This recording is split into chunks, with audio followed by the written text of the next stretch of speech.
வணக்கம். இது வந்து குரூப் எக்ஸாம்ஸ் 25 குரூப்போடைய ஃபஸ்ட்டு வீடியோ. நம்ம வந்து என்ன பார்க்க போகிறோம் அப்படின்னா, இனிமேட்டு குரூப் 2 ஏ நோட்டிஃபிகேஷன் நாளைக்கு வரப்போகுது. அது வந்து என்னென்னா நெக்ஸ்ட்டு அந்த எக்ஸாம் தான் வந்து கண்டக்ட் பண்ண போகிறாங்க. நோட்டிஃபிகேஷன் வந்து 15/7 சொல்லியிருக்காங்க. எக்ஸாமோட டேட் வந்து 28/9. இப்போ எல்லோரும் குரூப் 4 எக்ஸாம்ஸ் எழுதியிருப்போம். அதனால் தமிழ் வந்து கொஞ்சம் கஷ்டமாக கேட்டதுனால அதோடைய தமிழோடைய தரம் வந்து நம்மளுக்கு இன்னும் தெரியல. எப்படி குரூப் 2க்கு எப்படி இருக்கும், இதே மாதிரி தான் இருக்குமா அப்படிங்கிற தரம் வந்து நம்மளுக்கு தெரியல.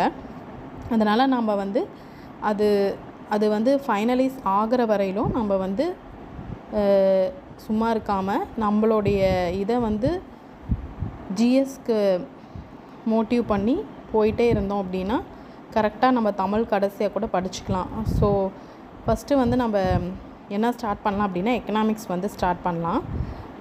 எக்கனாமிக்ஸில் வந்து என்னென்னா இப்போலாம் இம்பார்ட்டண்ட்டாக என்ன கேட்குறாங்க அப்படின்னா இந்த இயர்ஸ் தான் கேட்குறாங்க. ஸோ நம்ம வந்து என்னென்னா டெய்லி இயர்ஸ் கொஞ்சம், அப்புறம் ஹிஸ்ட்ரி கொஞ்சம், அதே மாதிரி தமிழில் கலைச்சொற்கள் இந்த மாதிரியெல்லாம் பார்க்கலான்ட்டு இருக்கோம். இன்றைக்கி வந்து என்னென்னா எக்கனாமிக்ஸில் கொஞ்சம் இயர்ஸ் பேஸ் பண்ணி எடுத்துகிட்டு வந்திருக்கேன். அது வந்து பார்க்கலாம். ஃபஸ்ட்டு வந்து என்ன அப்படின்னா 1867 to 68 என்னது, வறுமையும் பிரிட்டனுக்கு ஒவ்வாத இந்திய ஆட்சியும். யார் அப்படின்னா தாதாபாய் நவ்ரோஜி தான் வந்து என்ன சொன்னார் அப்படின்னா வறுமையும் பிரிட்டனுக்கு ஒவ்வாத இந்திய ஆட்சியும் அப்படிங்கிற புத்தகத்தை வந்து எழுதியிருக்காரு. எப்போனா 1867 to 68. அதுக்கப்புறம் ஜிடிபியுடைய நவீன கருத்து எப்போ வந்து உருவாச்சு அப்படின்னா 1934. யார் வந்து சொன்னதுன்னா சைமன் குஸ்னெட். சரிங்களா. நெக்ஸ்ட்டு வந்து மனித மேம்பாட்டு குறியீடு, அதாவது ஹியூமன் டெவலப்மெண்ட் இண்டெக்ஸ், அதை வந்து 1990 1990 வந்து யார் உருவாக்குனாங்க அப்படின்னா முகபக் உல் ஹக் அப்படிங்கிறவர் வந்து உருவாக்குனார். அதுக்கப்புறம் வந்து தான் நம்ம அந்த ஹியூமன் டெவலப்மெண்ட் இண்டெக்ஸை வந்து அதை ஃபாலோ பண்ணிகிட்ருக்கோம். நெக்ஸ்ட்டு வந்து விவசாய கொள்கை, புதிய விவசாய கொள்கை வந்து 2018 தான் வந்து புதிய விவசாய கொள்கை வந்து உருவாக்குனாங்க. நெக்ஸ்ட்டு தமிழ்நாட்டில் தேசிய உணவு பாதுகாப்பு சட்டம் எப்போனா November 1, 2016. அதுக்கப்புறம் இந்த மல்டி டைமென்ஷனல் பவர்ட்டி இண்டெக்ஸ்னு சொல்லுவோம்ல, அது வந்து பல பரிமாண வறுமை குறியீடு அப்படின்னு சொல்லுவோம். அது வந்து 2010 மத்திய அரசு வந்து இந்தியா லெவலில் 2010 கொண்டு வந்தாங்க. தமிழ்நாட்டில் வந்து எப்போனா 2018. நெக்ஸ்ட்டு முதலமைச்சருடைய விரிவான சுகாதார காப்பீடு எப்போனா 2011 கொண்டு வந்தாங்க.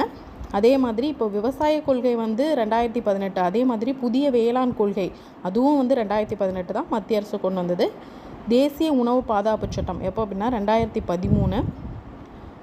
அப்புறம் வருமான வரி, இன்கம் டேக்ஸ், அந்த டேக்ஸ் வந்து எப்போ வந்து அவங்க கொண்டு வந்தாங்கன்னா 1860. யார் அப்படின்னா சர் ஜேம்ஸ் வில்சன் தான் கொண்டு வந்தார். அதே மாதிரி வரியிலேயே ஜிஎஸ்டி ஃபஸ்ட்டு கொண்டு வந்தது யார் அப்படின்னா ஃப்ரான்ஸ் எப்போனா 1954. ஜிஎஸ்டி, அந்த ஜிஎஸ்டியை வந்து அதாவது இந்திய பாராளுமன்றத்தில் வந்து அறிமுகம் பண்ணது எப்போ அப்படின்னா 29/3/2017. அதாவது 2017 மார்ச் 29 அப்போ அறிமுகம் பண்ணாங்க. அதை வந்து அமல்படுத்தினது எப்போ அப்படின்னா 2017 ஜூலை 1 வந்து அமல்படுத்தினாங்க. சரிங்களா. இதே மாதிரி நம்ம நெக்ஸ்ட்டும் வந்து ஒவ்வொன்றா பார்க்க போகிறோம். ப்ளீஸ் நீங்கள் வந்து சப்ஸ்கிரைப் பண்ணி ஃபாலோ பண்ணுங்கள், எங்களுக்கு சப்போர்ட் பண்ணுங்கள்.